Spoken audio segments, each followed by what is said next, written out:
जिनेश्वरस्य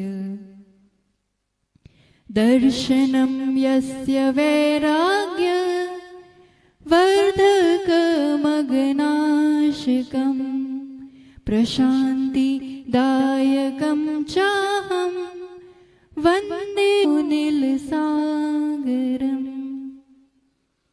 जय बोलो देवाधिदेव खजारा श्री चंदा प्रभु भगवान की। मुनिगुंजर ज्येष्ठाचार्य श्री आदि सागर जी महाराज की, तीर्थभक्त शिरोमणि परम पूज्य एक श्रोणाचार्य महावीर कीर्ति जी महाराज की, युग श्रेष्ठ तपस्वी सम्राट आचार्य सन्मति सागर जी महाराज की, चतुर्थ पट्टाधीश्चर्य चक्रवर्ती राष्ट्र गौरव प्राण गुरु श्रेष्ठ आचार्य भगवान सुनील सागर जी गुरुदेव की। बोली समस्त आचार्य संघ की। एक बार एक बालक अपनी माँ के साथ सुपर स्टोर में जाता है। आज के समय में मॉल समझ लो। माँ को जो जरूरी होता है सभी चीजें खरीदती है और लास्ट में रिसेप्शन काउंटर के पास बिल बन रहा होता है और दोनों जने बस लौटने ही वाले होते हैं कि वहां पर एक भाई साहब बैठे होते हैं उस काउंटर पर और छोटा सा बालक था, मासूम सा। उसको देख करके और बहुत सारी चीज खरीदी भी थी तो ऐसे स्वाभाविक से बनता भी था। तो वो भैया ने पास इतना बड़ा चॉकलेट का डिब्बा था और उन्होंने सहज रूप से उस बालक से कहा कि बेटा ले लो। बालक माँ की तरफ देखने लगा और फिर मना कर दिया कि नहीं चाहिए। उस भाई साहब को एकदम आश्चर्य, छोटा सा बच्चा और वो भी चॉकलेट के लिए मना बोले, बहुत बड़ी बात है। इसलिए वो और आग्रह से कि नहीं नहीं ले लो बेटा, डिब्बा खोल करके यूं आगे करके जितनी चाहिए ले लो। वो अपनी माँ के साथ लौटने लगा, गेट तक आ गया और उस भाई साहब ने जाकर के सामने से उसको इतनी सारी चॉकलेट हाथ में दे दी और दोनों दुकान के बाहर आ गए। माँ को भी थोड़ा आश्चर्य तो हुआ और फिर बाहर निकल के माँ ने पूछा, बेटा अच्छे सज्जन इंसान थे और ऐसा कोई दिक्कत नहीं थी, तुमने मना क्यों किया? बच्चा भी बहुत होशियार था। उसने माँ से कहा, देखो मम्मा, भाई साहब तो देने को तैयार थे पर मैं अपने छोटे छोटे हाथों से चॉकलेट लेता तो कितनी चॉकलेट आती, और मैंने मना किया और उन्होंने खुद से अपने बड़े बड़े हाथों से दे दी तो मुझे कितनी सारी। शिक्षाप्रद बात है, समझने वाली बात है। हम इस अतिशयकारी दरबार में बैठे हुए हैं जो लुटाने को तैयार है, देने को तैयार है। तुम झेलने की पात्रता तो पैदा करो, वो सागर देने को तैयार है और तुम चम्मच लेकर के खड़े हो जाते हो। देख रहे हैं हम लगातार एक के बाद एक ऐसी यहाँ भीड़ उमड़ती है, लाइन लगी रहती है, भावना से श्रद्धा से भक्तगण आते हैं, छत्र चढ़ाते हैं। पर सच बताना, जब छत्र हाथ में होता है और जब वो चढ़ाते, कुछ ना कुछ बात तो मन में रहती होगी ना कि ये इच्छा पूरी हो जाए इस बार, ये विकल्प पूरा हो जाए इस बार, ये काम मेरा सिद्ध हो जाए। अरे वो तो आपको अपने जैसा बनाने को, अनंत चतुष्टय देने को तैयार है और हम कहाँ उलझ रहे हैं। इसलिए तो फिर दूसरा छत्र अगले महीने तैयार रहता है, क्योंकि इच्छाओं का कोई अंत ही नहीं हुआ करता है। अच्छी बात है कि इधर उधर भटकने की जगह कोई सही स्थान पर अपन आ रहे हैं, पर फिर पूरा उद्देश्य पूरा नहीं हो पा रहा है कि मूर्ति से मूर्तिमान तक पहुंचना है। उस असीम को पाने से हम अपने आप को वंचित कर लेते हैं। क्या पाया उन्होंने, कैसे पाया उन्होंने? चंदा प्रभु भगवान ये वैभव, ये तीर्थंकरत्व, ऐसा समोशरण मांग करके, चाह करके, इच्छा से पाया क्या? यहाँ ऐसे अतिशयकारी प्रतिमा प्रकट हुई है। उन्होंने कहा होगा कि मेरे लिए इतना बड़ा मंदिर बनाना, ऐसी सोने वाली वेदी बनाना, ऐसा कहा था क्या? उन्होंने खुद ऐसा किया कि सामने से देने के लिए। और ये तो हम पुराण में पढ़ते हैं, पर हम तो कहेंगे पुराणों में पढ़ो ना पढ़ो, साक्षात अभी ये आदर्श देख लो कि बिना कुछ कहे मांगे इच्छा के आज के इस कलिकाल में इतने कम समय में कितनी ऊंचाई कोई जीव, कोई पुण्यात्मा, कोई दिव्यात्मा, कोई साधक पा सकता है कोई ऐसा जो आज के समय में, आज इस काल में ऐसी सफलता, ऐसे आत्मविकास, ऐसी ऊंचाई? उसका एकमात्र कारण है निष्प्रह साधना, निश्चल भक्ति, निकांक्ष भक्ति। प्रभु भक्ति करते हैं, चंद्र प्रभु स्तुति। आचार्य भगवान ने अपन सब तो आते हैं, दीपक हाथ में लेते हैं, सामने बोर्ड दिख गया तो वही शब्द दोहरा देते हैं। और यहाँ आचार्य भगवान ऐसी भक्ति की असीमता और गहराई और लीनता की खुद अपने शब्दों में प्रभु का गुणानुवाद करते हैं। प्राकृत भाषा में आचार्य भगवान ने चंदा प्रभु स्तुति लिखी, आपने पढ़ी होगी, सुनी होगी। कहीं पर भी कुछ मांगा कि मुझे इतना बड़ा प्रभावना कराना, मुझे इतना बड़ा पद देना, मेरा ऐसा संग देना, ऐसा कुछ मांगा क्या? प्रभु की भक्ति, गुरु की भक्ति, वर्षों तक गुरु सानिध्य में रह करके अपने आप को पकाया है, तपाया है, निखारा है। गुरु सानिध्य में रह करके गुरु की सेवा, गुरु का आज्ञा पालन और सिर्फ ज्ञान अर्जन, ज्ञान पूंजी से, ज्ञान वैभव से अपने आप को इतना निखारा कि आज आगे पीछे यूं हजारों लोग भक्तगण। और ये तो परंपरा ही पूरी निष्प्रह साधकों की है। आचार्य आदि सागर जी महाराज जी आए होंगे यहाँ तिजारा, आए क्या कभी? नहीं आए। कारण भी उनकी निष्प्रहता थी। वो कंदराओं गुफाओं में साधना करते थे। उन्होंने 100-200 किलोमीटर का एरिया बांध दिया था। उस दक्षिण के एरिया से वो कभी भी बाहर निकले ही नहीं, इसलिए यहाँ तक नहीं पहुंच पाए। तो ये भी तो उनकी निष्प्रहता थी। ख्याति लाभ पूजादि से कासों दूर है इस परंपरा के साधक आचार्य आदि सागर जी की ऐसी एकांत मौन निष्प्रह साधना। या आचार्य महावीर कीर्ति जी भी प्राय करके जंगलों में, तीर्थों पर रहना, नगर और बड़ी समाज और ज्यादा लोभ में नहीं पड़ते थे। ज्ञान साधना और निष्प्रह साधना। और तपस्वी सम्राट की निष्प्रहता की तो बात ही निराली है। जहां बैठा दो बैठ जाएंगे, जो जैसा दे दो। कभी कोई मांग डिमांड, इतने लंबे लंबे उपास करने के बाद भी न कभी कोई पत्रिका छपती थी और ना कभी कोई ऐसा कि इतना बड़ा बैनर छप रहा कि ऐसा प्रभाव ना होना, कि ऐसे डिमांड या ऐसा होना, कुछ नहीं, कभी नहीं। और उन्हीं के अनुयायी, उन्हीं के लंगुंदन गुरुओं को ऐसे देखा है और उसी पद चिन्हों पर चलते हुए, और ऐसा ये इस महिमाशाली परंपरा का ये पट पद कभी कोई इच्छा से, मांग से, इसलिए वैयावृत्ति रोज नहीं करते थे कि मुझे गुरु ये पद दे देंगे। वो तो सेवा किया करते थे उनके जैसा बनने के लिए, उनके जैसी साधना करने के लिए। और फिर योग्यता के बल पर ऐसा बहुत बहुत रेयर होता है कि गुरु सामने से आपके लिए पद प्रदान करे, आपके लिए वो घोषणा करे। यहाँ तो होड़ लगी रहती है पद पाने के लिए, बांटने के लिए।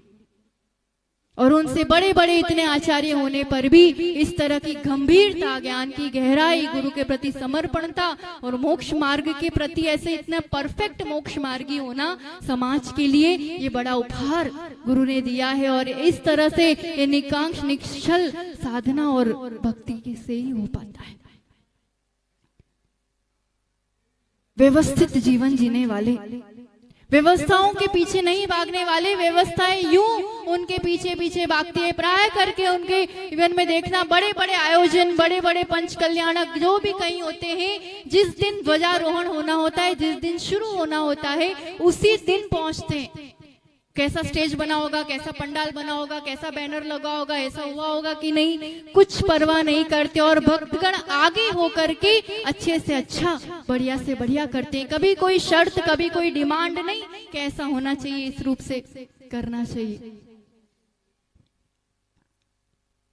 और इसी रूप से शायद मेरे हिसाब से तो इस भारतवर्ष में ऐसा कोई संघ इस टाइप से नहीं होगा कि जहां इतने सारे भक्तगण 365 दिन अपने आहार दान देकर के गुरुओं की वैयावृत्ति करते हो, सेवा करते हो।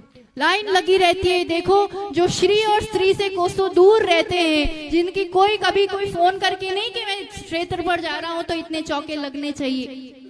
यहाँ आचार्य भगवान की मौन की शक्ति ऐसी जबरदस्त है कि सामने से श्रावक गण आकर के कि हम चौका लगाएंगे, सेवा करेंगे। विहार में भी ऐसे 10-10, 15-15 चौके, 20-20 चौके लगते हो, ऐसा बहुत दुर्लभ है।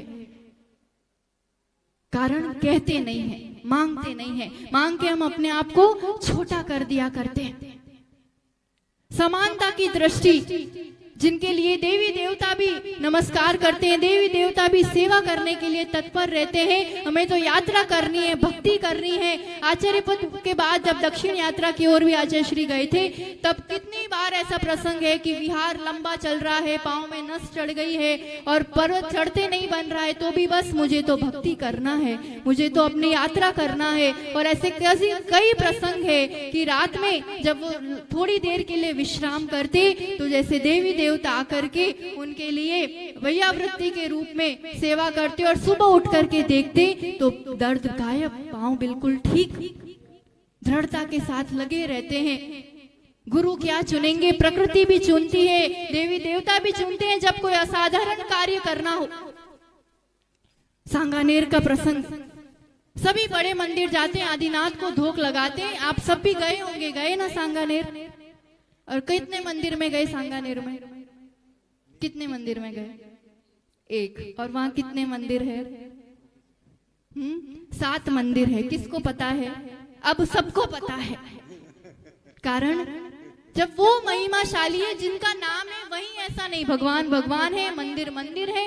प्रतिदिन 7 जिनालयों के दर्शन करना, और वहां पर भी फिर एक थोलियो जी का मंदिर था, वहां दर्शन करके ऐसा आभास होना, देवी देवताओं द्वारा ऐसा एक संकेत करना। और भूगर्भ से 800 वर्ष प्राचीन इतनी सारी जिन प्रतिमाएं, पहली बार सब श्रावकों को दर्शनों का लाभ मिला, अभिषेक का लाभ मिला। कहने का मतलब है समानता। ये आचार्य भगवान की, अमीर है तो, बड़ा व्यक्ति है तो देखना, ऐसा नहीं, ना व्यक्ति, ना वस्तु, ना स्थिति, ना मंदिर, कहीं नहीं। महावीर जयंती तो सब मनाते हैं, आदिनाथ जयंती कौन मनाता है बताओ? कौन मनाता है? जहाँ आचार्य भगवान होते हैं वहां मनती है। और यहाँ तिजारा में भी पहली बार ऐसे भव्यता के साथ, प्रभावना के साथ ये काम होता है। जहाँ जो जरूरी है वैसी जागृति, पर हम कहेंगे आचार्य भगवान ने तो एक संकेत किया, अपनी भावना रखी, पर आप जैसे श्रावक भी चाहिए।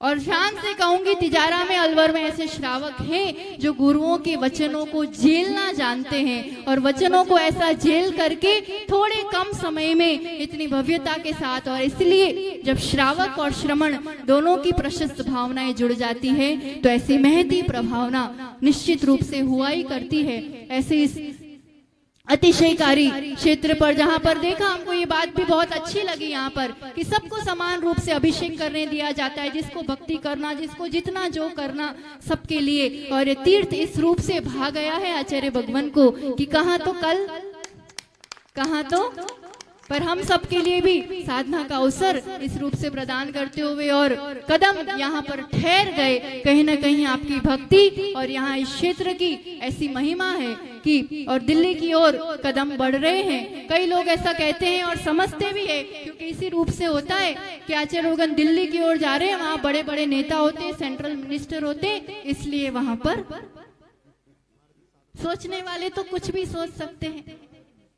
यानी अपनी पद की और अपनी इस साधुता की गरिमा में इस रूप से रहते हैं कि उनको किसी की गरज नहीं है और उनसे इनके पद की गरिमा नहीं है। जिसको इच्छा होगी, जिसको शांति और आशीर्वाद चाहिए होगा, खुद इस चरणों में सामने से इनकी प्रभावनाएं ऐसे, उपस्थिति का पुण्य वर्गणाएं ऐसी है कि इंद्र भी नमस्कार करते हैं, चक्रवर्ती नमस्कार करते हैं, तो नेता अभिनेता कौन सी बड़ी बात है। और वो चरणों में आ भी जाए तो भी अपनी चर्या में कभी कोई समझौता नहीं।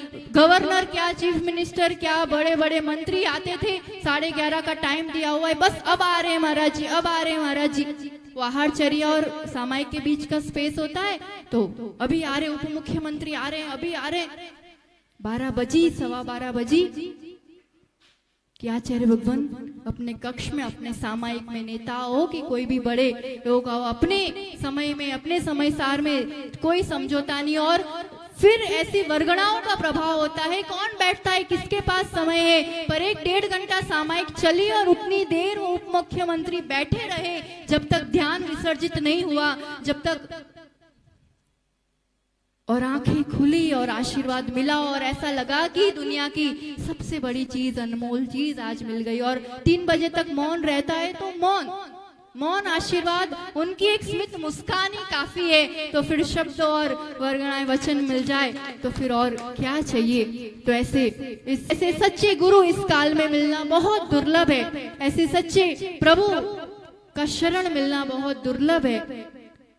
और सच्चे देव गुरु मिल भी जाए तो उनके प्रति ऐसी निकांक्ष भक्ति, निश्चल भक्ति जगना उससे भी ज्यादा दुर्लभ है। और ये दुर्लभ चीज अगर जीवन में आ जाए तो समझ लेना सब चीज मिलना सुलभ है। फिर चाहे सांसारिक हो चाहे पारमार्थिक हो, कुछ भी बाकी नहीं रहता है, सब चीज प्राप्त अपने आप होती है।